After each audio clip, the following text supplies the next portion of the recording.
Përpara se të fillojmë, ndaluni për një moment. Imagjinoni që jeni në vendin e këtij burri. Jeta juaj është e thjeshtë, e qetë, pa komplikime. Por një ditë, fati ju vendos përpara një vendimi që do t'ju ndryshonte gjithçka për gjithmonë. 3 fëmijë të vegjël me sy plot dhimbje, që kanë humbur gjithçka. Çfarë do të bënit ju? Ndërsa dëgjoni këtë histori, mendoni thellë. A do ta bënit këtë sakrificë? A do të hapnit zemrën tuaj për dhimbjen e dikujt tjetër? Më lini një koment poshtë, dua të di se çfarë mendoni. Ndoshta kjo histori do t'ju ndryshojë mënyrën se si shikoni botën. Tani, uluni rehat. Merrni një frymë të thellë.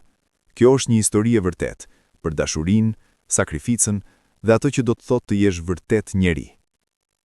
Drita e mëngjesit hynte nga dritarja e vogël e kuzhinës, duke ndriçuar tavolinën e vjetër druri ku Arben pinte kafen e tij të parë të ditës. Ishte një ritual që e bënte çdo mëngjes, që nga kur kishte lënë shtëpinë e prindërve dhe ishte vendosur në këtë apartament modest në periferi të qytetit. Tani, në moshën 40 e ca vjeç, jeta e tij kishte gjetur një ritëm të qetë, pothuajse monoton, që ai e kishte pranuar si fatin e tij. Apartamenti i vogël me një dhomë gjumi ishte bota e tij e vogël. 4 mure që mbronin thjeshtësinë e ekzistencës së tij.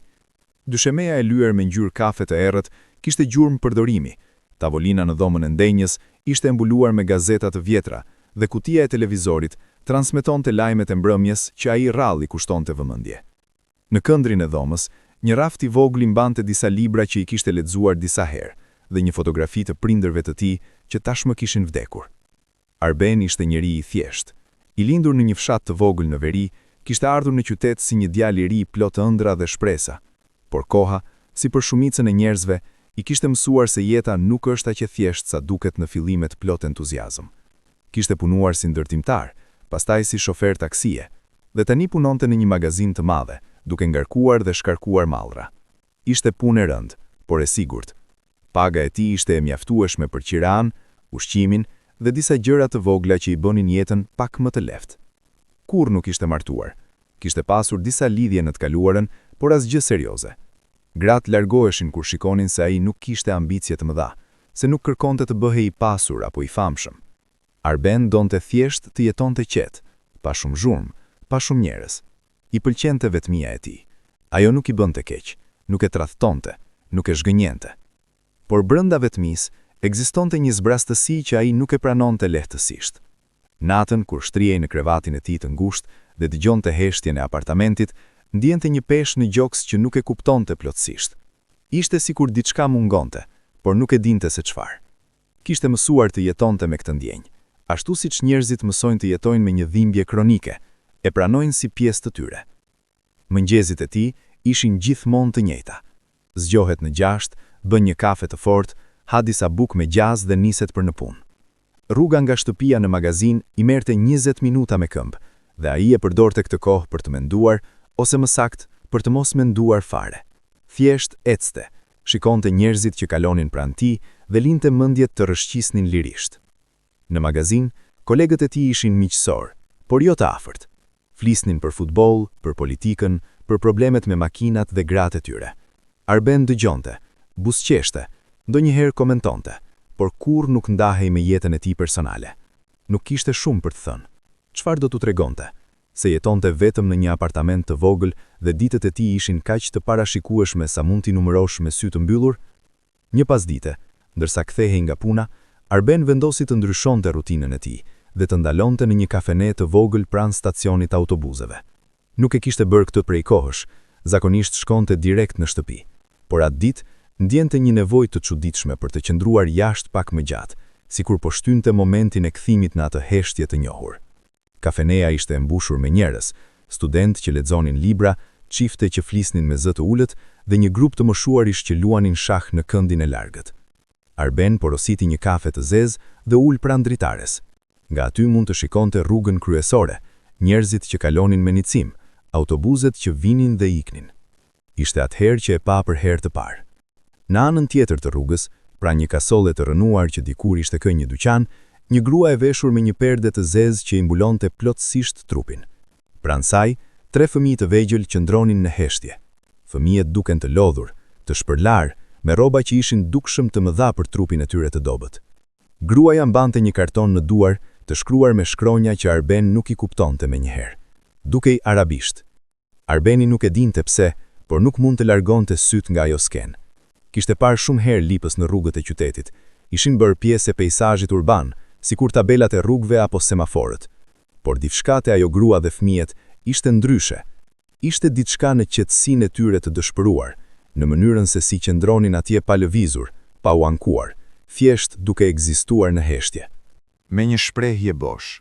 Fëmia i tretë, një djalë tjetër që dukej edhe më i vogël, qëndronte pranë këmbëve të gruas, duke mbërthyer fund të petkut të saj, sikur ishte i vetmi gjë që e mbante në këmbë. Arbeni pinte kafen ngadalë, por vëmendja e tij ishte tërësisht te ajo familje. Shikonte si njerëzit kalonin pranë tyre pa ndaluar, pa i shikuar as. Disa janë ashkalonin, të tjerë largonin sy me shpejtësi, sikur të ishin të padukshëm. Vetëm një grua e moshuar ndaloi, i dha gruas disa monedha dhe vazhdoi rrugën e saj. Dielli po fillonte të ulej dhe hija e ndërtesave po shtohej mbi rrugë. Arbeni pa se gruaja dhe fëmijët nuk lëviznin, nuk kërkoheshin, nuk flisnin me njerëzit që kalonin. Thjesht qëndronin atje, si statuja të ngurta, në mes të një bote që rrëshqiste pranë tyre me indiferencë. Pse nuk largoheshin? Pse qëndronin te ajo rënoj? Arbeni nuk e dinte, por ndjeu një ngacmim të pazakontë.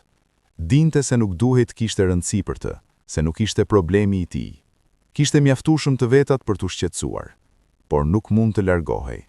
Ditët që pasuan, Arbeni e gjeti veten duke menduar vazhdimisht për atë familje. Në punë, ndërsa ngrinte kutitë e rënda dhe i vendoste në raftet e magazinës, mendja e tij shpërthente te ata 3 familje. Shihnin të ftohtë, a kishin ngrënë diçka? Ku flinin natën? Nuk i kishte parë përsëri.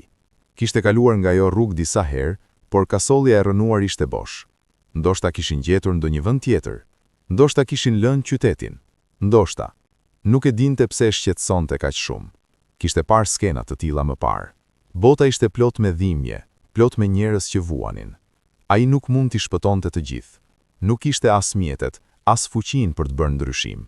Ishte vetëm një punëtor i thjesht me një pagë të vogël dhe një apartament me një dhomë gjumi. Por mendja e tij nuk e linte të qetë. Natën, kur mbyllte syt, shihte fytyrat e atyre fëmijëve, sytë e tyre të mëdhenj, të heshtur, plot me një trishtim që nuk i takonte moshës së tyre. Çfarë kishin parë? Çfarë kishin përjetuar që t'i bënte kaq të heshtur, kaq të tërhequr?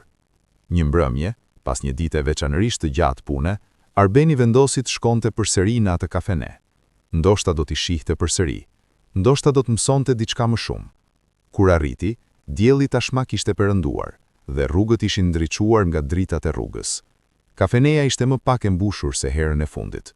Arbeni ul përsëri pranë dritares dhe porositi një çaj. Nuk kishte uri, por donte të qëndronte atje pak më gjatë. Dhe atëherë i pa përsëri. Kësaj here, gruaja dhe fëmijët ishin në anën tjetër të rrugës, pranë një peme të madhe që rritet në sheshin e vogël. Gruaja ishte ulur në tokë dhe fëmijët ishin rreth saj. Dukeshin edhe më të lodhur se herën e kaluar. Djaloshi i madh kishte vënë kokën në prehun e gruas dhe vajza e vogël kishte mbyllur syt, sikur po flinte. Arbeni ndjente diçka të çuditshme në gjoks, një ngërç që e bënte të vështirë të merrte frymë. Nuk ishte mëshirë, nuk ishte keqardhim, ishte diçka më e thellë, më e errët. Ishte një ndërgjegje që po zgjohej, një pyetje që kërkonte përgjigje. Çfarë do të bëja sikur këta të ishin fëmijët e mi? Pa menduar shumë, Arbeni u ngrit dhe doli nga kafeneja. Këmbët e tij lëviznin vetë, sikur dikush tjetër po i kontrollonte. Kaloi rrugën dhe u afrua nga familja. Sa më shumë afrohej, aq më qartë i shihte detajet. Rrobat e fëmijëve ishin të shprishura, kepucët e tyre e vjetra me vrima. Fytyrat e tyre ishin të pastra, por flokët e tyre dukeshin sikur të ishin prerë keq, me duart. Gruaja e pa duke ardhur dhe ngriti kokën. Sytë e saj ishin të lodhur, por të hijshëm. Nuk tha asgjë, thjesht e shikoi me një shprehje që ishte njëkohësisht frikë e shpresë. Mirëmbrëma, tha Arbeni në shqip, duke ditur se ajo ndoshta nuk e kuptonte. Gruaja buzëqeshi dobët dhe tha diçka në një gjuhë që Arbeni nuk e kuptonte. Por toni i saj ishte i butë, i përulur. Arbeni nxori portofolin dhe mori disa kartmonedha. Nuk ishin shumë, por ishin më tepër se sa do t'i jepte zakonisht dikujt në rrugë. I dha ato gruas që i mori me duar që dridheshin. Faleminderit, tha ajo në shqip, me një theks të rënd që tregonte se e kishte mësuar fjalën me përpjekje. Arbeni u kthyre për t'u larguar, por atëherë ndjeu diçka, një dorë të vogël që po e tërhiqte mëngën e gjaketës së tij. Ktheu kokën dhe pa se vajza e vogël e kishte kapur. Ajo e shikonte me ato sytë mëdhenj kafe dhe buzët e saj lëviznin sikur po përpiqej të thoshte diçka, por nuk dilnin fjalë. Vetëm një tingull i vogël, pothuajse një përshpëritje. Zemra e Arbenit u shtrëngua. Nuk e kuptonte pse, por ndjen sikur kjo vajzë e vogël po e shikonte thellë në shpirt, po i lexonte të gjitha fjalët që ai kurrë nuk i kishte thënë, të gjitha dhimbjet që kishte mbajtur për vete. Si të quajnë? Pyeti Arbeni, duke u përkulur në nivelin e saj. Vajza nuk përgjigjej, thjesht e shikonte. Gruaja foli diçka në arabisht dhe djaloshi i madh i përktheu me një shqip të thyer. Ajo, emri Amina. Amina, përsëriti Arbeni. Emri i bukur. Amina vazhdoi ta shikonte dhe për një moment Arben ndjen se po komunikonin në një gjuhë që ishte përtej fjalëve, një gjuhë e dhimbjes, e vetmisë, e nevojës për lidhje njerësore. Pastaj Amina e la mëngën dhe u kthye pranë gruas. Arbeni u ngrit, u përshëndet me një lëvizje koke dhe u largua. Por ajo natë, kur shkoi në shtëpi, nuk mund të flinte. Shtrihej në krevat dhe shikonte tavanin, duke menduar për Aminën, për vllain e saj të madh që përpiqej të përkthente, për vllain e saj të vogël që nuk kishte thënë asnjë fjalë. Javët që pasuan, Arbeni filloi të ndryshonte rutinën e tij. Çdo disa ditë do të kalonte nga ajo rrugë dhe do t'i shihte përsëri. Donjëherë i gjente në të njëjtin vend, donjëherë në një vend tjetër, por gjithmonë në zonën e njëjtë. Filloi t'u çonte ushqim, bukë, fruta, donjëherë një thermos me çaj të ngrohtë. Gruaja, të cilën fëmijët e quanin teze, që do thot teze në arabisht, filloi ta pranonte me një buzëqeshje më të ngrohtë. Fëmijët gjithashtu filluan ta njihnin. Djaloshi i madh i quajtur Jusuf filloi të fliste më shumë me të. Shqipja e tij ishte e dobët, por po përmirësohej. Ai tregoi Arbenit se vinin nga Siria, se kishin ikur nga lufta, se kishin humbur prindërit e tyre në një bombardim. Teze nuk ishte nëna e tyre biologjike, por tezja e tyre. Kishte dalë me ta nga Siria përmes një rruge të gjatë dhe të rrezikshme, nëpër male, kampe refugjatësh dhe në fund kishin arritur në këtë vend. Por pa letra zyrtare, pa njohje të gjuhës, pa para, jetonin në rrugë ose në strehimoret e përkohshme kur mund të gjenin. Arben dëgjonte këto histori me një dhimbje në gjoks që po bëhej gjithnjë më e fortë. Si ishte mundur që bota të ishte kaq e padrejtë? Si mund të lejonin që fëmijë të tillë të jetonin në rrugë, të flinin në të ftohtë, të hanin aty ku gjenin? Një mbrëmje, ndërsa po kthehej në shtëpi pas një vizite tek familja, Arben ndaloi në mes të rrugës. Njerëzit kalonin pranë tij, por ai nuk i vuri re. Në mendje po luftonte me një pyetje që po e shqynte çdo ditë që kalonte. Çfarë mund të bënte ai? Kishte filluar të sillte ushqim, por ajo nuk ishte zgjidhja. Ata kishin nevojë për një vend për të jetuar, për veshje të ngrohta, për shkollim. Kishin nevojë për stabilitet, për siguri. Kishin nevojë për një familje. Por ai ishte vetëm një person, nuk kishte shumë para, apartamenti i tij ishte shumë i vogël, jeta e tij ishte ashte thjesht dhe me pak hapësirë për ndryshim. Por çfarë nëse... Jo, nuk mund ta bënte. Ishte shumë, ishte e pamundur. Por mendja e tij nuk e linte të qetë. Çdo natë pyetja po kthehej. Çfarë nëse mund t'i ndihmonte vërtet? Çfarë nëse mund t'u jepte atyre një shtëpi? Ditën tjetër, në punë, Arbeni nuk mund të përqendrohej. Bëri gabime, humbi rrugën duke çuar kutit dhe një koleg e vuri re. "Çfarë ke Arben? Duket sikur ke mendjen larg," tha kolegu i tij, një burr i moshuar me mustaqe të bardha. "Po mendoj për diçka," tha Arbeni. "Diçka serioze?" Arbeni hezitoi. Nuk ishte folur me askënd për familjen siriane, nuk e dinte pse, por ndjente se nëse do ta thoshte me zë, do ta bënte reale, dhe realiteti ishte i frikshëm. Po, shumë serioze. Kolegu e shikoi me kureshtëri, por nuk pyeti mëtej. Pas pak, tha, "Dije se çfarë do t'jetë, nëse është diçka që të bën të mendosh kaq shumë, ndoshta ja vlen ta bësh." Ato fjalë qëndruan me Arben gjatë gjithë ditës. Atë mbrëmje, Arbeni vendosi të bënte diçka që nuk kishte bërë prej shumë vitesh. Shkoi në një kishë të vogël në afërsi të shtëpisë së tij. Nuk ishte shumë fetar, por ndonjëherë ndjente nevojën të ishte në një vend të qetë, larg zhurmës së botës. Kisha ishte pothuajse bosh. Vetëm një grua e moshuar po lutej në bankën e parë, dhe disa qirinj po digjeshin në altar. Arbeni ul në bankën e fundit dhe shikoi ikonën e Krishtit në mur. Nuk e dinte se si të lutej. Fjalët nuk I vinin lehtë, por ndjeu nevojën për të folur, për t'i thënë dikujt ato që po e shqynte. Nuk e di çfarë të bëj, tha me zë të ulët, pothuajse një pëshpëritje.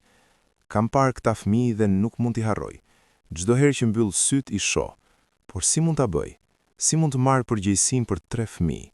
Jeta ime është tashmë kaq e thjeshtë, kaq e vogël. Heshtja e kishës ishte thellë, por nuk ishte e ftohtë. Ishte një heshtje që dukej se po dëgjonte. Por çfarë nëse kjo është arsyeja pse jam këtu? Vazhdoi Arbeni. Çfarë nëse gjithë kjo jetë e thjeshtë, pa shumë kuptim, ishte vetëm përgatitje për këtë? Çfarë nëse ata fëmijë kanë nevojë për mua, po aq sa unë kam nevojë për ta? Fjalët dorën pa I planifikuar, dhe Arbeni ndjeu diçka të çuditshme, një lehtësim. Sikur me anë të thënies së tyre me zë të lartë, pesha po largohej nga shpirti I tij. Ai qëndroi atje për një kohë të gjatë, duke dëgjuar heshtjen, duke lejuar pyetjet të rrotulloheshin në mendje. Dhe ngadalë, shumë ngadalë, filloi të formohej një përgjigje. Nuk kishte logjik, nuk kishte siguri, por kishte diçka më të fortë se të dyja. Kishte një thirrje të brendshme që nuk mund ta injoronte më. Kur u ngrit për t'u larguar nga kisha, Arbeni e dinte çfarë duhej të bënte. Nuk e dinte si do ta bënte, nuk e dinte nëse do ta arrinte, por e dinte se duhej ta trovonte. Do t'u jepte atyre fëmijëve një shtëpi. Vendimi ishte marrë, por zbatimi I tij ishte një tjetër çështje plotësisht. Arbeni nuk kishte asnjë përvojë me adoptimin, me sistemin ligjor, me procedurat burokratike. Nuk e dinte nga të fillonte. Ditën tjetër, kërkoi në internet për organizata që merreshin me refugjatët. Gjeti disa dhe I shkroi email disa prej tyre, duke shpjeguar situatën. Pas disa ditësh, mori një përgjigje nga një organizatë lokale që ofronte mbështetje ligjore për refugjatët. Takoi një avokate të re, një vajzë të quajtur Elona, që punonte vullnetarisht me organizatën. Ajo ishte e re, ndoshta në fillim të 30-tave, me flokë të shkurtër dhe sy të mpret që të shikonin me vëmendje. Pra, ju doni të adoptoni 3 fëmijë sirian? Pyeti Elona, duke e shikuar me një përzierje kurioze dhe skepticizmi. Po, tha Arbeni, e di që tingëllon çuditshëm. Nuk është çuditshme, është e pazakontë, por jo e pamundur. Megjithatë, duhet ju them që procesi është shumë I komplikuar. Ka shumë kërkesa ligjore, kontrolle, dokumentacione, dhe për më tepër këta fëmijë ndoshta nuk kanë letra zyrtare, gjë që e bën edhe më të vështirë. E kuptoj, por jam I gatshëm të bëj çdo që kërkohet. Elona e shikoi për një moment të gjatë, sikur po përpiqej të lexonte motivet I tij. Pastaj buzëqeshi pak. Është e rrallë të takoj njerëz si ju. Shumica I shmangen përgjegjësive të tilla. Por mirë, le të fillojmë. Së pari duhet të takohemi me familjen dhe të kuptojmë situatën e tyre. Pastaj do të fillojmë procedurat. Takimi radhës ishte të nesërmen. Arbeni e çoi Elonën në vendin ku zakonisht I gjente, pranë asaj peme në shesh. Teze dhe fëmijët ishin atje, duke pritur sikur të dinin se diçka po ndodhte. Elona filloi të fliste me Teze nëpërmjet një përkthyesi që kishte sjell me vete, një burr I moshuar sirian që letonte në qytet prej disa vitesh. Biseda zgjati gjatë. Arbeni shihte si Teze fliste me pasion, me dhimbje, duke u përpjekur të shpjegonte historinë e tyre. Kur mbaroi, Elona u kthye nga Arbeni me një shprehje serioze. Situata është edhe më e rëndë se sa mendova. Teze nuk ka asnjë letër zyrtare, as për veten, as për fëmijët. Ata kanë ardhur pa viza, pa dokumenta. Janë teknikisht të palihshëm këtu, që do të thotë se mund të deportohen në çdo moment. Çfarë mund të bëjmë? Duhet të aplikojmë për azil për ta. Është një proces I gjatë, mund të marrë muaj, madje vite, por pa atë nuk mund të flasim për adoptim. Sa kushton? Aplikimi për azil është falas, por do të duhen avokat, përkthyes, dokumenta. Do të kushtoj, vazhdoi Elona. Jo shumë, por do të keni shpenzime. Dhe pastaj, nëse adoptimi aprovohet, do të duhet të provoni se keni kushte të përshtatshme për fëmijët, banesë, të ardhurat të qëndrueshme, mjedis të sigurt. Arbeni ndjeu një peshë në stomak. Apartamenti I tij me një dhomgjumi nuk ishte I përshtatshëm as për një fëmijë, lëre më për 3. Do të duhej të gjente një vend më të madh, dhe kjo do thoshte qira më e lartë, shpenzime më të mëdha. Sa kohë do të marrë procesi?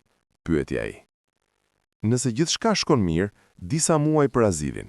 Pastaj, procesi I adoptimit mund të marrë edhe 6 muaj deri në 1 vit, por duhet jeni të durueshëm. Sistemi është I ngadalt dhe do të ketë pengesa. Arbeni mori një frym të thellë.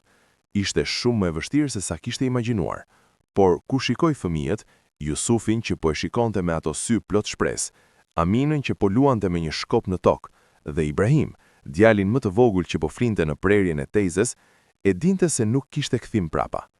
Le të fillojmë, tha ai. Ditët që pasuan ishin një vorbull dokumentesh, takimesh dhe pritjesh të gjata në zyra të ndryshme qeveritare. Arbeni mësoi të navigojë nëpër një labirint burokratik që nuk e kishte imagjinuar kurrë. Çdo ditë kishte një formular të ri për të plotësuar, një zyrtar të ri për të takuar, një pengesë të re për të kapërcyer. Por jo çdo gjë ishte e vështirë. Kishte momente të vogla gjëzimi që e mbante të motivuar. Një ditë, ndërsa po priste në zyrën e azilit, Jusufi ju afrua dhe i tha në shqip të thyer: "Ju, burri mirë, faleminderit." Ishte një fjali e thjesht, por emocionet që shkaktoi te Arbeni ishin të papritura. Ndjeu syt i mbusheshin me lot, por i fsheu shpejt para se dikush ta vinte re. Javët kaluan dhe Arbeni filloi të bënte ndryshime në jetën e tij. Së pari, filloi të kërkonte një apartament më të madh. Nuk kishte shumë para të kursyera, por kishte mjaftueshëm për një depozit. Gjeti një apartament me 3 dhoma gjumi në të njëjtën zonë, por qiraja ishte pothuajse 2 fishi asaj që paguan aktualisht. Për ta përballuar, Arbeni mori një punë të dytë, punonte në magazin gjatë ditës dhe pastaj në mbrëmje bënte ndërtim për një kontraktor të vogël. Ishin ditë shumë të gjata, zgjohej në 5 dhe nuk kthehej në shtëpi deri në 9 ose 10 të mbrëmjes. Trupi i tij po lodhej, por mendja e tij ishte më e qartë se sa kurrë. Kishte një qëllim. Për herë të parë në jetën e tij, kishte diçka për të cilën vlente të luftohej. Një mbrëmje, ndërsa po kthehej nga puna, telefonoi Elona për t'u interesuar për progresin e rastit. "Ka lajme të mira dhe të këqija," tha Elona. "Lajmi i mirë është se aplikimi për azil ka kaluar fazën e parë. Lajmi i keq është se procesi do të zgjas më gjatë se sa prisnim. Ka një prapambetje të madhe të rasteve dhe zyrtarët po thonë se mund të marrë deri në 1 vit." 1 vit? Arbeni ndjente se zëri i tij po thyhej. Nuk mund të qëndroj në rrugë për 1 vit tjetër. E di, por ka një mundësi tjetër. Mund të aplikoni për kujdestëri të përkohshme. Kjo do t'ju lejonte të merrni fëmijët nën kujdesin tuaj, ndërsa procesi vazhdon, por do të duhet të provoni se keni kushte të përshtatshme. "E kam gjetur apartamentin, 3 dhoma gjumi. Do të nënshkruaj kontratën javën e ardhshme." Kishte një pauzë në anën tjetër të linjës. "Arben," tha Elona me zë të butë, "jeni i sigurt me këtë? Kjo është një angazhim i madh. Jeta juaj do të ndryshojë plotësisht." "E di, por është gjëja e duhur të bëhet." Dhe mendonte vërtet, pavarësisht lodhjes, pavarësisht pasigurisë, pavarësisht frikës që në ndonjëherë e zinte në mes të natës, e dinte se ishte në rrugën e duhur. Muaji i parë në apartamentin e ri ishte kaotik. Arbeni kishte lëvizur me pak gjëra, shtrati i tij i vjetër, tavolina, disa rroba dhe librat e tij. Por apartamenti i madh dukej bosh e i ftohtë. Dhomat e gjumit ishin bosh, dhoma e ndenjes kishte vetëm atë tavolinë të vjetër dhe kuzhina kishte vetëm disa enë. Por Arbeni nuk i shikonte boshllëkun, shihte mundësinë. Çdo dhomë bosh ishte një hapësirë e gatshme për të mbushur me jetë, me zëra fëmijësh, me të qeshura. Me ndihmën e Elonës, aplikimi për kujdestëri të përkohshme u dorëzua. Një punonjëse sociale u caktua për të bërë një vizitë në shtëpi. Arbeni e priste me ankth. Pastroi apartamentin me kujdes, bleu disa mobilje të thjeshta, shtretër për fëmijët, një tryezë për dhomën e ndenjes, perde për dritaret. Ditën e vizitës, punojësja sociale, një grua e mes me moshe që quhej Flutura, erdhi me një dosje të trash dhe një shprehje profesionale. Ajo inspektoi çdo dhomë, pyeti pyetje të shumta dhe mori shënime. "Pse doni ta bëni këtë?" pyeti ajo në një moment duke shikuar drejt në sy. Arbeni hezitoi. Si mund të shpjegonte diçka që as vetë nuk e kuptonte plotësisht? "Sepse ata ka nevojë," tha ai në fund. "Dhe sepse ndoshta edhe unë kam nevojë." Flutura e shikoi me kureshtje. "Çfarë do të thotë kjo?" "Kam jetuar vetëm për shumë vite," tha Arbeni. "Jeta ime ka qenë e thjeshtë, e parashikueshme, por ka qenë edhe e zbrazët. Kur i pash këta fëmijë për herë të parë, diçka ndryshoi brenda meje. Ndjeva se kisha një qëllim, një arsye për të qenë këtu. Dhe e di që kjo tingëllon egoiste, të marrësh fëmijë sepse ti ke nevojë për ta. Por është e vërteta. Kam nevojë për ta, po aq sa ata ka nevojë për mua." Flutura nuk tha asgjë për një moment. Pastaj shënoi diçka në dosjen e saj dhe vazhdoi me pyetjet. Pas 2 orësh, vizita mbaroi. Flutura tha se do të dërgonte raportin e saj brenda 1 jave. Ajo javë ishte një nga më të gjatat në jetën e Arbenit. Çdo ditë kontrollonte emailin 10 herë. Çdo telefonate bënte zemrën t'i rrahte më shpejt. Nuk mund të përqendrojë në punë, nuk mund të hante si duhet, nuk mund të finte. Në fund, erdhi përgjigja. Kujdestaria e përkohshme ishte miratuar. Arbeni lexoi emailin 3 herë për t'u siguruar se nuk po e keq kuptonte. Pastaj uli në një karrige dhe qau.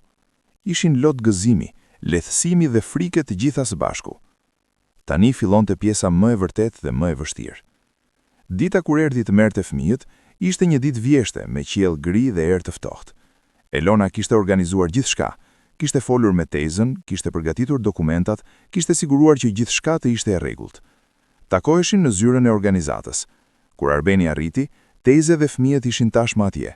Teze duke i lodhur, por kishte një shprehje paqe në fytyrë. Fëmijët, nga ana tjetër, duken të ngatruar. Elona shpjegoi situatën nëpërmjet përkthyesit. Teze dëgjoi, pastaj filloi të flasë me fëmijët në arabisht. Yusuf e shikoi Arbenin me sy të mëdhenj. Amina filloi të qante në heshtje dhe Ibrahimi, i vogli, thjesht po shikonte porreth me frikë. Ishte një moment i dhimbshëm. Teze po u thoshte lamtumir fëmijëve që i kishte mbrojtur gjatë gjithë atij udhëtimi të tmerrshëm. Ishte një sakrificë e madhe nga ana e saj, po i linte në duart e dikujt që nuk e njohte mirë, besueshme se kjo ishte zgjedhja më e mirë për ta. Arbeni ju afrua Tezës. "Faleminderit," tha ai, duke ditur se ajo nuk do ta kuptonte plotësisht, por duke shpresuar se toni i tij do të përcillte sinqeritetin. Teze e shikoi me sy plot lot, pastaj e përqafoi. Ishte një përqafim i shkurtër, por i mbushur me kuptim. Ishte një kalim i përgjegjësisë, një besim i vënë në duart e një të huaj që kishte treguar mirësi. Pastaj u kthye tek fëmijët dhe u foli përsëri në arabisht. Yusuf u përpoq të përmbahej, por duke e përqafuar, filloi të qante. Amina ishte ashtu ajo duke qarë me të madhe, dhe Ibrahimi, i vogli, duke e parë këtë, filloi të bërtiste. Ishte një skenë që e coptoi zemrën e Arbenit. Këta fëmijë po kalonin nëpërmjet një tjetër ndarje, një tjetër humbje, dhe ai nuk mund t'u premtonte se gjithçka do të ishte mirë, sepse as vetë nuk e dinte. Por ajo që mund t'u jepte ishte dashuria, durimi dhe një shtëpi. Pasi Teze u largua, me një shpresë se do ta takonte përsëri kur gjërat të stabilizohen, Arbeni mbetet vetëm me 3 fëmijët. Ata ishin në zyrë, ndërkohë që rrethueshin nga njerëz të huaj në një vend të huaj, duke folur një gjuhë që nuk e kuptonin. "Hajde," tha Arbeni but, duke u përkulur në nivelin e tyre. Yusuf përktheu për vëllezërit e tij dhe ngadalë, më shumë ngadalë, filluan të lëviznin drejt derës. Udhtimi në shtëpi ishte i heshtur. Arbeni përpiqej të fliste, por nuk e dinte se çfarë të thoshte. Fëmijët po shikonin nga dritarja e makinës, duke parë qytetin që tani më do të ishte shtëpia e tyre. Kur arritën në apartament, Arbeni hapi derën dhe i ftoi të hinin. Fëmijët hynë me hezitim, duke shikuar rreth për me sy plot habi. Ishte apartamenti më i madh që kishin parë prej kohësh. "Kjo është dhoma juaj," tha Arbeni, duke i çuar në dhomën ku kishte vendosur 3 shtreta të vegjël. Kishte përpjekur t'i bërnte sa më të miqësor. Kishte bler jorgan me ngjyra të ndritshme, disa lodra të thjeshta dhe në mur kishte varur disa piktura të fëmijëve. Yusuf hyri i pari, i ndoqur nga Amina dhe Ibrahim. Ata shikonin çdo gjë me një përzierje befasie dhe pasigurie. "Këtu ne flem?" pyeti Yusuf në shqip të thyer. "Po," tha Arbeni duke u buzëqeshur. "Kjo është dhoma juaj." Amina u afrua nga një nga shtretrit dhe e preku jorganin me duart e saj të vogla. Pastaj u kthye nga Arbeni me një shprehje që ishte njëkohësisht frikë dhe shpresë. "A është e vërtet?" dukej se po pyeste me sytë e saj. Arbeni ul në gjunjë dhe i foli drejt për drejt. "Po, Amina, kjo është shtëpia juaj tani, dhe unë do të bëj gjithçka që t'jeni të sigurt, të ushqyer dhe të lumtur." Natyrisht, ajo nuk e kuptoi çdo fjalë, por toni i tij ishte i mjaftueshëm. Amina buzëqeshi për herë të parë që nga ajo ditë kur Arbeni e kishte parë në rrugë. Ishte një buzëqeshje e vogël, e dyshimt, por ishte një fillim. Ditët e para ishin jashtëzakonisht të vështira. Fëmijët nuk flisnin shqip dhe Arbeni nuk fliste arabisht. Komunikimi ishte një sfidë konstante. Përdornin gjeste, shenja dhe fjalorin e Google Translate në telefonin e Arbenit. Rutina e mëngjesit ishte veçanërisht kaotike. Arbeni u zgjua në 5, sigur zakonisht, por tani duhej të përgatiste mëngjes për 4 persona. Nuk e kishte bërë kur këtë. Gatimi i tij ishte i kufizuar në gjëra shumë të thjeshta: vezë, bukë me djaf, çaj. Por fëmijët kishin nevojë për diçka më substanciale. Bëri përpjekjen më të mirë. Gatoi vezë të skuqura, ngrohi bukë dhe bëri çaj të ëmbël. I thirri fëmijët në tryez. Jusuf erdhi I pari, I ndjekur nga Ibrahimi, por Amina nuk dukej askund. Amina, thirri Arbeni. Jusuf tha diçka në arabisht dhe u ngrit për ta kërkuar. E gjeti në dhomën e gjumit të fshehur në një organ. Arbeni u afrua dhe ul pranë shtratit të saj. Amina, eja të hash, mëngjesi është gati. Vajza nuk lëvizi. Arbeni e kuptoi, ajo kishte frikë, gjithçka ishte e re, e panjohur, Tejze nuk ishte më atje. Amina po përjetonte një tjetër humbje, një tjetër ndryshim të madh në jetën e saj të vogël. Arbeni I zgjati dorën dhe e preku lehtë supën e saj përmes jorganit. E di që ke frikë, tha I but, por jam këtu dhe nuk do të të lë. Natyrisht Amina nuk e kuptoi, por ndoshta ndjeu diçka në tonin e tij. Ngadalë, shumë ngadalë, doli nga jorgani. Sytë e saj ishin të kuq nga të qarat. Arbeni I buzëqeshi dhe I zgjati dorën. Amina e mori dhe së bashku shkuan në kuzinë. Por problemet nuk mbaronin me mëngjesin. Gjatë ditës, ndërsa Arbeni ishte në punë, fëmijët mbeteshin vetëm në apartament. Nuk mund të shkonte në shkollë akoma, dokumentat nuk ishin gati, kështu që qëndronin në shtëpi, duke luajtur me lodrat që Arbeni kishte blerë, duke parë televizor në një gjuhë që nuk kuptonin. Arbeni u kërkoi një fqinje të moshuare, një grua që quhej Afërdita, që të shikonte pak fëmijët gjatë ditës. Ajo pranoi, por me rezerva. Nuk di shumë për fëmijët, tha ajo, por do të bëj më të mirën time. Ishte më mirë se asgjë. Afërdita do të kalonte disa herë gjatë ditës, do të siguronte se fëmijët ishin mirë dhe do t'i ushqente me drek. Por edhe kështu, Arbeni ndjente fajtin. Çdo ditë në punë ishte torturë, mendonte vazhdimisht për fëmijët, pyeste veten nëse ishin mirë, nëse kishin nevojë për diçka. Një ditë në mes të ndrimit në magazin, mori një telefonat nga Afërdita. Arben, duhet të vish në shtëpi, tha ajo me zë të shqetësuar. Zemra e Arbenit ndali. Çfarë ka? Vajza e vogël, Amina, ka temperaturë të lartë, është shumë e nxehtë dhe po dridhet. Arbeni e la punën me një herë dhe vrapoi në shtëpi. Kur arriti, gjeti Aminën të shtrirë në krevat, të mbuluar me jorgane, duke dridhur. Fytyra e saj ishte e kuqe dhe e djersitur. Sa kohë ka kështu? Pyeti Arbeni. U zgjua me temperaturë, mendova se do të kalonte, por po bëhet më keq. Arbeni e preku ballin e Aminës, ishte zjarr. Pa humbur kohë, e mblodhi në krah dhe u nis për në spital. Në spital pritën për orë. Amina po bëhej gjithnjë e më e dobët, sytë e saj po mbylleshin. Arbeni e mbante në krah, duke I përshpëritur fjalë ngushëllise që as vet nuk I besonte. Kur më në fund u thirr emri Aminës, doktoresha, një grua e re me pamje të lodhur, e ekzaminoi me kujdes. Ka një infeksion të fortë, tha ajo. Ka nevojë për antibiotik dhe pushim. Do ta mbajmë këtu për vëzhgim për disa orë. Arben ndjeu një lehtësim të madh, por edhe një frikë të re. Çfarë sikur kishte diçka më serioze? Çfarë sikur nuk e kishte marrë vesh në kohë? Ndërsa Amina po trajtohej, Arben u ul në një karrige pranë dhe e shikoi. Vajza e vogël dukej kaq e brisht, kaq e pambrojtur, dhe ai ishte I vetmi që kishte tani për ta mbrojtur. Kur u kthye në shtëpi mbrëm vonë, Jusuf dhe Ibrahim ishin ende zgjuar, të shqetësuar. Jusuf vrapoi te Amina dhe e pyeti në arabisht nëse ishte mirë. Amina buzëqeshi dobët dhe tha diçka që e qetësoi Jusufin. Atë natë, Arben nuk flinte. U ul në karrigen pranë shtratit të Aminës dhe e shikoi, duke u siguruar se po merrte frymë rregullisht, se temperatura po binte. Ishte një nga netët më të gjata të jetës së tij, por edhe një nga më të rëndësishmet, sepse në atë natë Arben kuptoi plotësisht se çfarë kishte marrë përsipër. Këta fëmijë nuk ishin vetëm një përgjegjësi, ishin një pjesë e jetës së tij tani, një pjesë që ai do ta mbronte me çdo frymë. Muajt e parë ishin një luftë konstante. Çdo ditë sillte sfida të reja, probleme me gjuhën, probleme kulturore, momente kur Arben ndjente se po dështonte. Një nga sfidat më të mëdha ishte lidhja emocionale.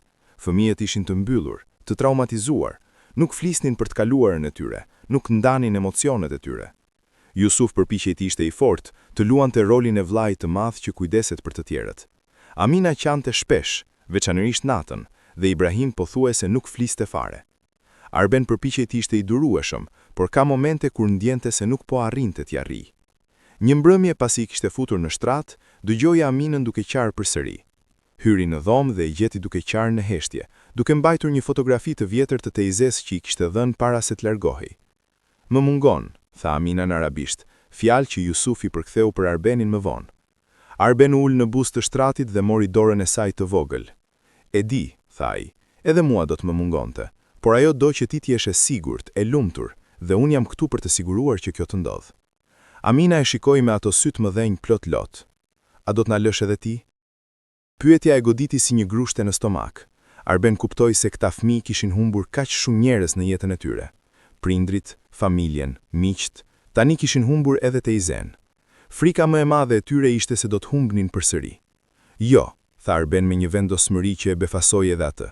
Nuk do t'ju lë kurrë, ju jeni familja ime tani.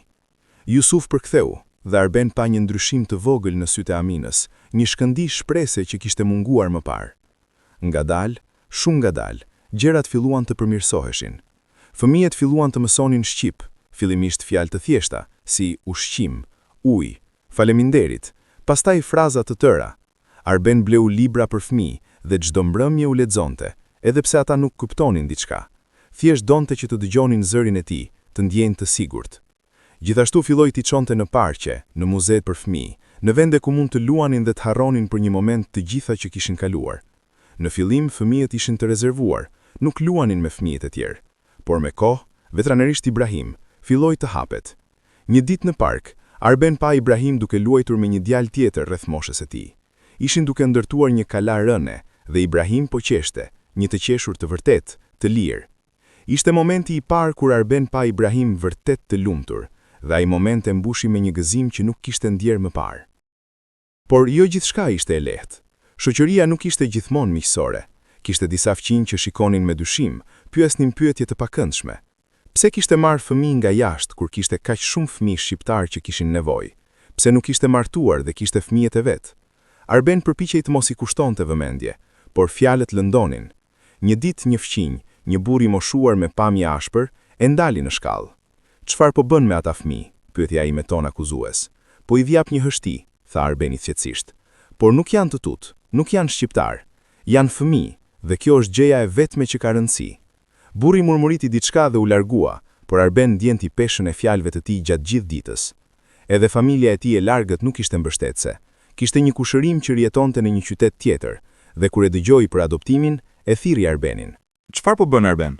Je duke shkatruar jetën tënde për fëmijët huaj. Nuk po e shkatërroj, tha Arbeni. Po e bëj atë që duhet. Por pse? Nuk e asnjë detyrim ndaj tyre. Kam një detyrim njerëzor, tha Arbeni, dhe kjo është më e rëndësishme se çdo gjë tjetër. Kushëriri nuk kuptoi, dhe biseda mbaroi me një heshtje të ftohtë. Arbeni ndjente veten të izoluar, sikur ishte duke ecur në një rrugë që askush tjetër nuk e kuptonte. Por çdo herë që shikonte fëmijët, çdo herë që shihte Jusufin duke u përpjekur të lexonte një libër në shqip, çdo herë që dëgjonte të qeshurën e Aminës, çdo herë që Ibrahim vinte dhe i zinte dorën, e dinte se po bënte zgjedhjen e duhur. Stina e parë e dimrit erdhi me një sfidë të re, të ftohtit. Apartamenti ishte i ngrohtë, por fëmijët nuk ishin mësuar me klimën.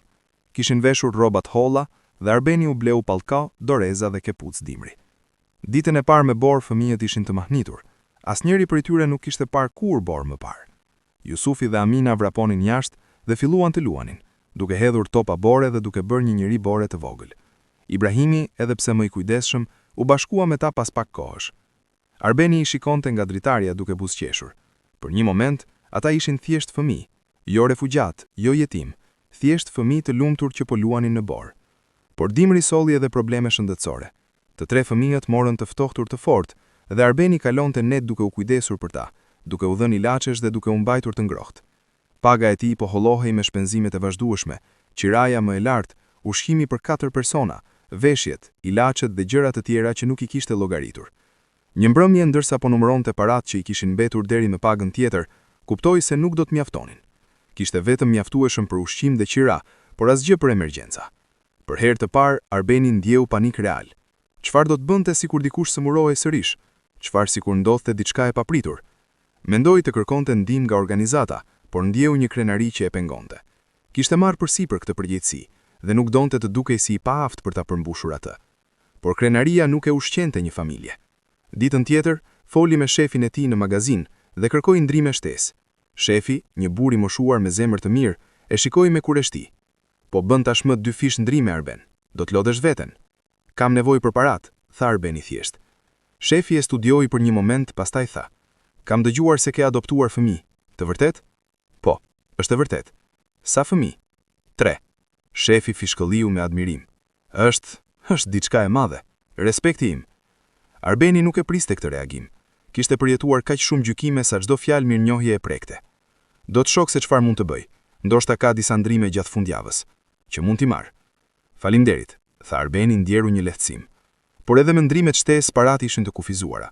Arbeni filloi të bënte sakrifica të vogla, nuk blinte më kafe jashtë, hante më pak, vishte të njëjtat rrobat vjetra, gjithçka shkonte për fëmijët. Një ditë ndërsa po ecte nga puna, pa një dyqan që ofronte punë pjesërisht.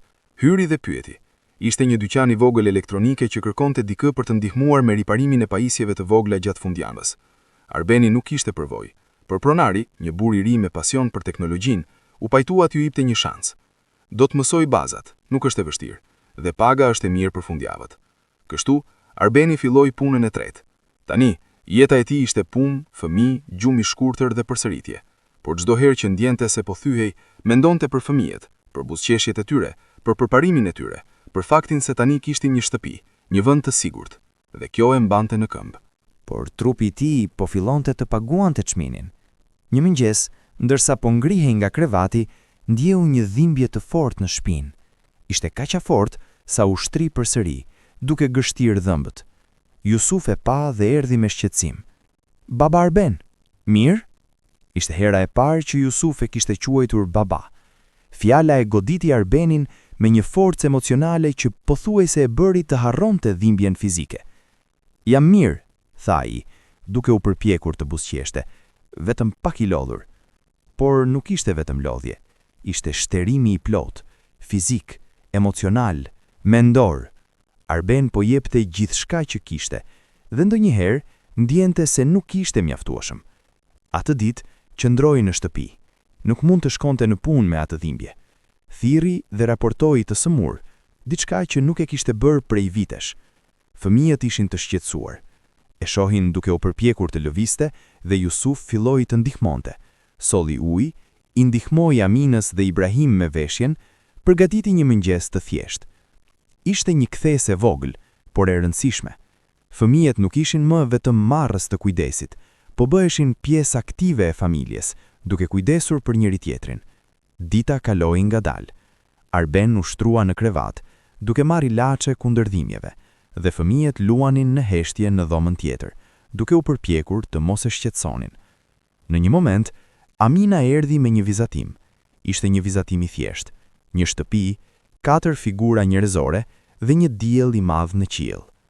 Për ty, tha ajo në shqip, duke ja dhënë me dorët e saj të vogla. Arben e mori vizatimin dhe e shikoi. 4 figurat ishin ai dhe fëmijët. Mbi vizatim, Amina kishte shkruar me shkronja të mëdha të parregullta, familja ime. Lotët filluan të rrjedhin pa kontroll. Arben nuk përpiqej t'i ndalonte. Ishte një kombinim i dhimbjes fizike, lodhjes dhe një gëzimi kaq të thellë sa nuk kishte fjalë për ta përshkruar. Faleminderit Amina, tha ai me zë të druritur, e dua shumë. Amina buzëqeshi dhe e përqafoi. Ishte një përqafim i thjesht, por i mbushur me dashuri të pastër të fëmijës. Dhe në atë moment, Arben kuptoi se çdo sakrificë, çdo vështirësi, çdo natë pa gjumë, ishte vlerë, sepse ai nuk ishte më vetëm, kishte një familje, kishte një arsye për të jetuar. Me kalimin e muajve, jeta filloi të gjente një ritëm më të qëndrueshëm. Fëmijët po mësonin gjuhën më shpejt nga sa Arben kishte pritur. Jusuf, veçanërisht, po bëhej i rrjedhshëm. Ndonjëherë përkthente për të tjerët, por gjithnjë e më shumë, të gjithë po komunikonin direkt në shqip. Shkolla kishte filluar për Jusufin dhe Aminën. Në fillim, kishte qenë shumë e vështirë. Të dy ishin pas në arsim për shkak të gjithçkaje që kishin kaluar, por mësuesit ishin të durueshëm dhe ngadalë po arrinin të kapin ritmin. Ibrahim, ende shumë i vogël për shkollë, qëndronte me afërditën. Gruaja e moshuar kishte krijuar një lidhje të fortë me djalin e vogël. Ajo e mësonte fjalë shqipe, i tregonte për ralla dhe ushqente me ëmbëlsira që gatuante vetë. Një ditë, Arben u thirr në shkollën e Aminës për një takim. Mësuesja e saj, një grua e mesme moshe që quhej Drita, donte të fliste me të. Arben shkoi me një ndjenjë shqetësimi. A kishte bërë Amina diçka të keqe? A kishte probleme? Por kur u ul në zyrën e Dritës, ajo buzëqeshi. Zoti Arben, kam dëshiruar të takohesha me ju për Aminën. A ka ndonjë problem? Përkundrazi, tha Drita. Amina është një nxënëse e shkëlqyeshme, është duke bërë përparime të jashtëzakonshme, por ka diçka tjetër që kam mbërejtur. Ajo nxori disa letra nga sirtari. Ishin vizatime të Aminës, peizazhe, portrete, skena nga jeta e përditshme. Ishin të mrekullueshme për moshën e saj. Amina ka një talent natyror për artin. Vizatimet e saj ka një thellësi emocionale që është e rrallë tek fëmijët. Mendoj se duhet t'i jepni mundësi për ta zhvilluar këtë talent. Arben shikoi vizatimet me një përzierje krenarie dhe trishtimi. Shumë prej tyre tregonin skena nga Siria, gërmadha, njerëz që vrapojnë, qej plot tym. Ishin një pasqyrë traumës që Amina mbante ende brenda. Ç'më këshilloni? Pyeti ai. Ka një program jashtëkollor për fëmijë me talent në art. Është falas, mbështetur nga komuna. Mendoj se Amina do të përfitonte shumë. Arbeni u pajtua menjëherë. Çdo mundësi për t'i ndihmuar fëmijët të zhvilloheshin, ta shëronin traumat e tyre përmes diçkaje pozitive, ishte një bekimi. Amina filloi programin dhe ndryshimi ishte i dukshëm. Çdo javë vinte në shtëpi plot entuziazëm, duke treguar për teknikat e reja që kishte mësuar, për miqtë e rinj që kishte bërë. Vizatimet e saj filluan të ndryshonin gjithashtu. Më pak skena traumatike, më shumë peizazhe të bukura, portrete të familjes së saj të re. Një ditë, vizatoi Arbenin duke punuar në kuzhinë, me 3 fëmijë rreth tij. Shpreha në fytyrën e Arbenit në vizatim ishte e lumtur, e qetë. Kur Arbeni e pa, zemra e tij u mbush me një emocion kaq të fortë sa u desh të ulej. "Kështu më shehti?" pyeti ai duke e treguar vizatimin. Amina tundi kokën. "Po, ti je baba ynë i lumtur." Ato fjalë, baba ynë, ishin bërë gjithnjë më të shpeshta. Në fillim, fëmijët e quanin Arben, ose Zoti Arben, por ngadalë, natyrisht pa e detyruar askush, kishin filluar ta quanin baba. Dhe çdo herë që e dëgjonin, Arben ndjente se ishte bërë diçka më shumë se një individ i vetëm.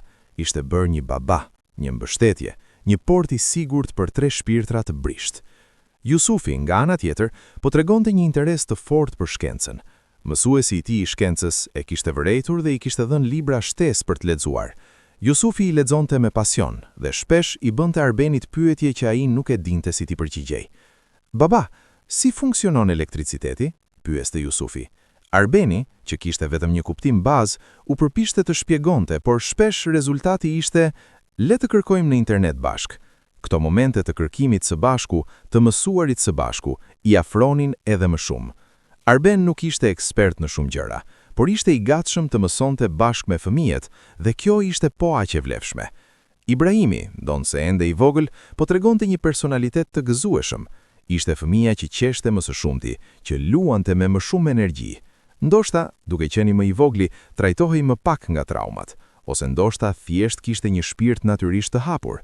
Një mbrëmje, ndërsa familja ishte duke darkuar së bashku, një rutinë që Arbeni e kishte bërë të shenjtë, Ibrahimi tha diçka që i bëri të gjithë të ndalojnë dhe të dëgjonin.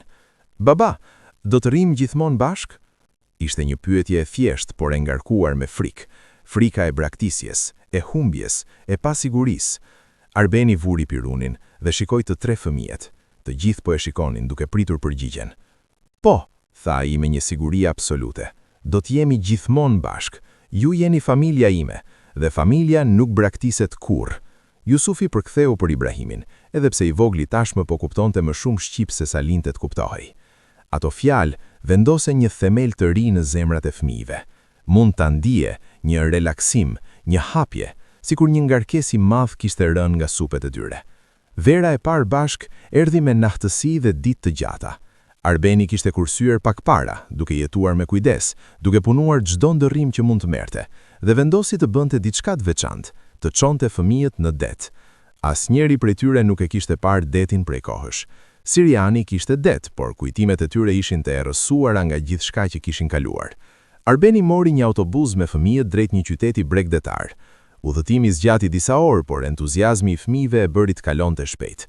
Shikonin nga dritarja, pyesnin për gjithçka që shihnin, dhe Jusufi i shpjegonte vëllezërve të vegjël në arabisht kur nuk e kuptonin shqip. Kur arritën në plazh, fëmijët mbetën pa fjalë.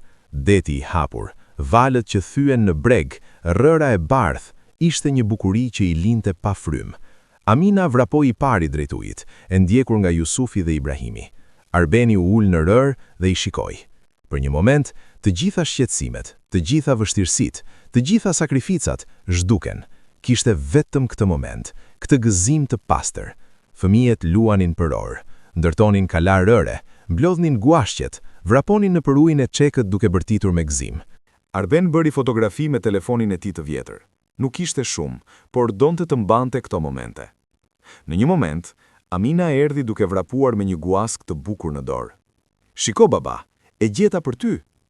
Arbeni e mori guaskën dhe e ekzaminoi. Ishte një spirale perfekte, me ngjyra roz dhe të bardhë. "Është e mrekullueshme, Amina. Faleminderit." Amina buzëqeshi gjerë dhe pastaj vrapoi përsëri drejt ujit. Atë natë, gjetur një hotel modest pranë plazhit. Ishte i lirë, me dhoma të thjeshta, por për fëmijët ishte si një pallat. Kurrë nuk kishin qëndruar në hotel më parë. Darkën e hanë në një restorant të vogël, peshk i pjekur dhe sallat. Ishte një vakt i thjesht, por për Arbenin ishte perfekt. Familja e tij, e ulur rreth një tryeze, duke ndarë një vakt, duke qeshur, duke folur për ditën e tyre, ishte gjithçka që kishte dëshiruar. Natën, ndërsa fëmijët flisnin në dhomën e tyre, Arbeni doli në balkonin e vogël dhe shikoi detin. Hëna po ndriçonte ujërat dhe zhurma e valve ishte qetësuese. Mendoi për gjithçka që kishte ndryshuar në jetën e tij. Një vit më parë, ishte një burr i vetmuar në një apartament të vogël, pa shumë qëllim apo kuptim. Tani, ishte një baba për 3 fëmijë, me përgjegjësi, me sfida, por edhe me një gëzim që nuk kishte njohur kurrë më parë. A i pendohej? Kishte pasur momente kur ishte pyetur, momente kur ishte kaq i lodhur sa mezi qëndronte në këmbë, momente kur parat ishin kaq të pakta sa nuk e dinte si do të kalonte muajin, momente kur fëmijët ishin kaq të traumatizuar sa nuk e dinte si t'i ndihmonte.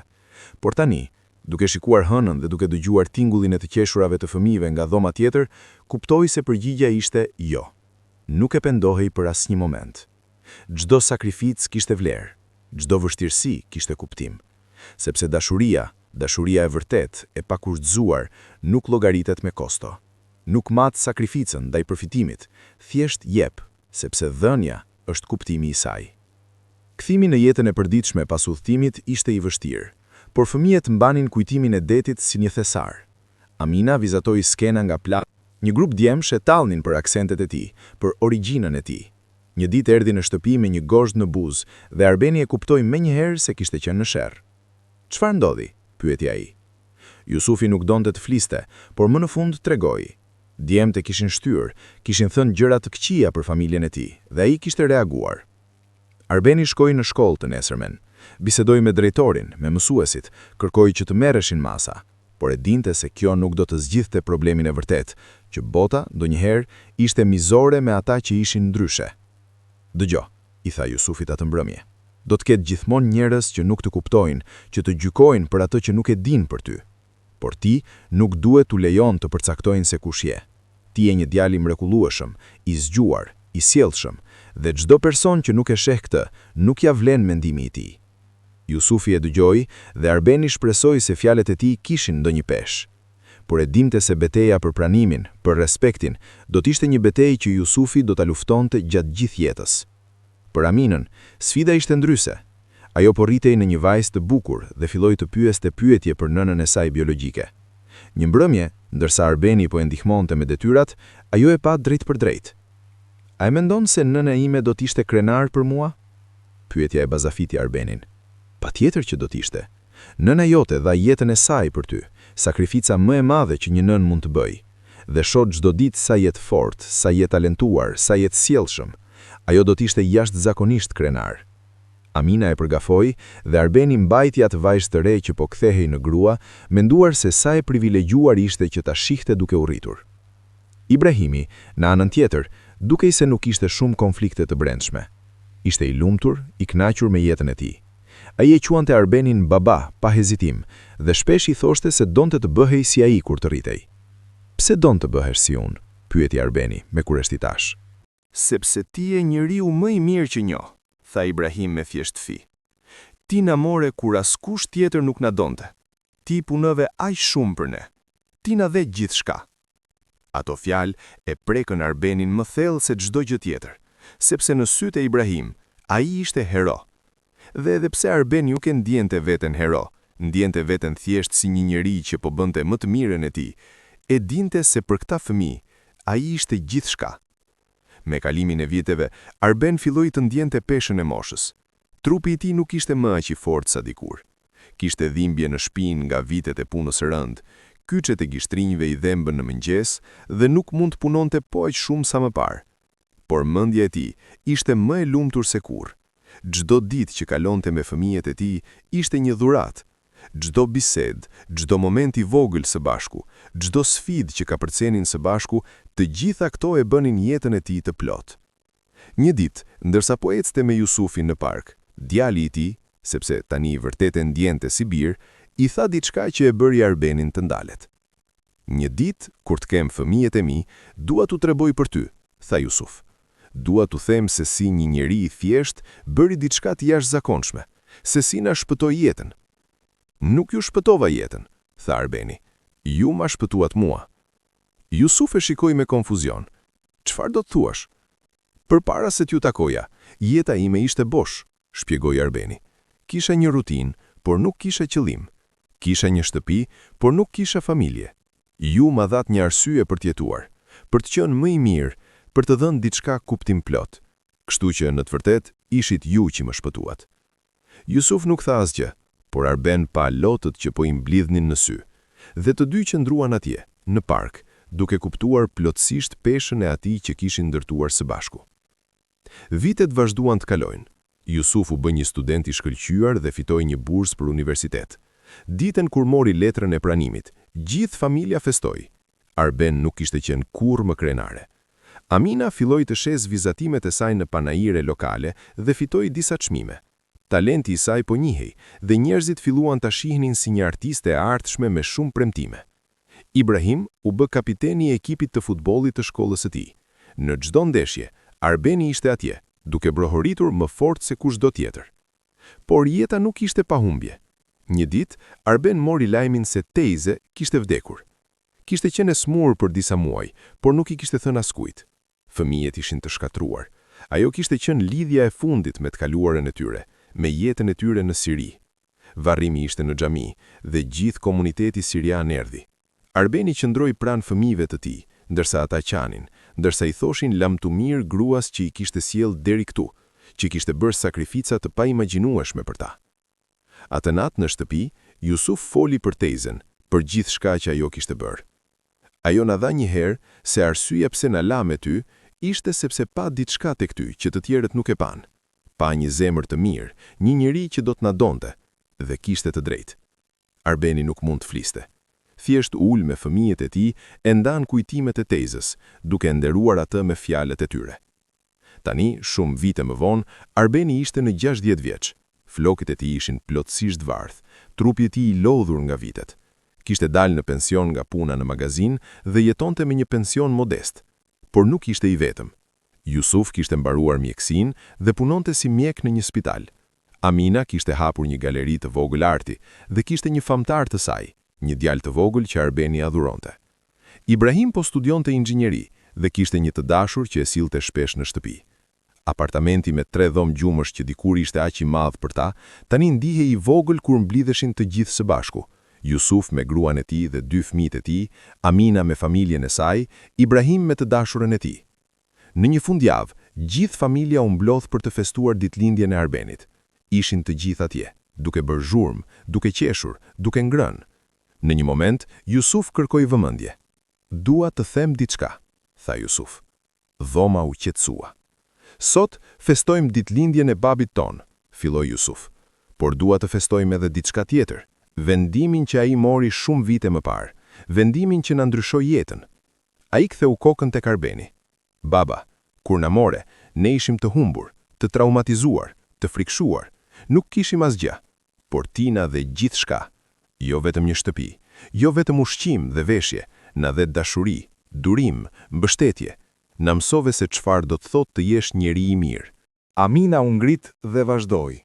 Na mësove se familja nuk është vetëm gjak, është zgjedhje, është sakrificë, është të jesh atje çdo ditë, edhe kur është e vështirë. Ibrahim përfundoi. Dhe për shkak të teje, ne jemi këtu sot. Kemi familjet tona, karrierat tona, jetët tona, dhe gjithçka që kemi, e kemi për shkak të teje.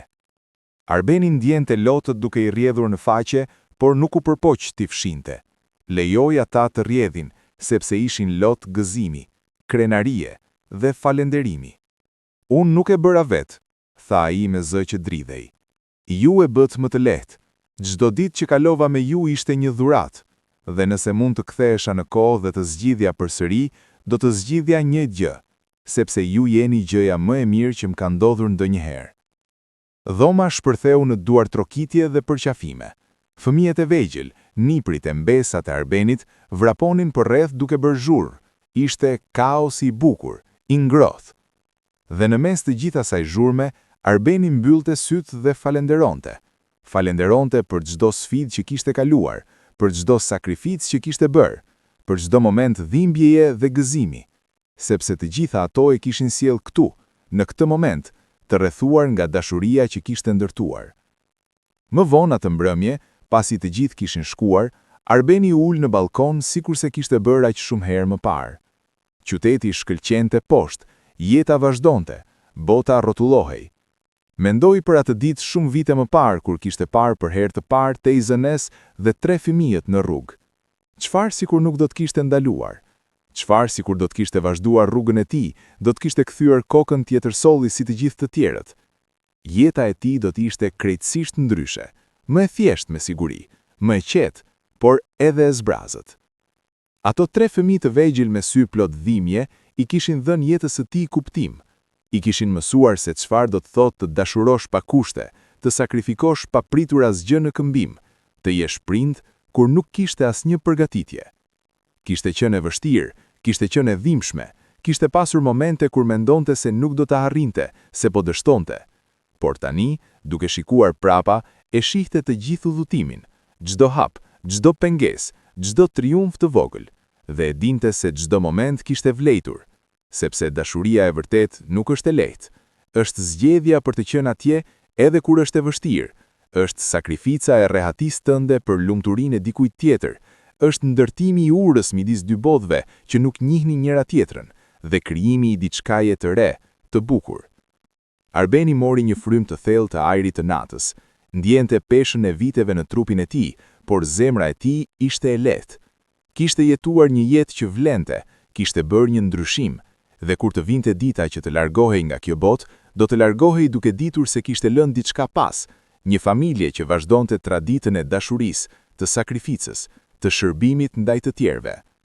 Dhe ndoshta, vetëm ndoshta, fëmijët e tij do t'u mësonin fëmijëve të tyre të njëjtin mësim, se nuk është gjaku që bën familjen, është dashuria, është zgjedhja, është sakrifica e përditshme për të mirën e atyre që do. Kjo ishte trashëgimia e Arbenit.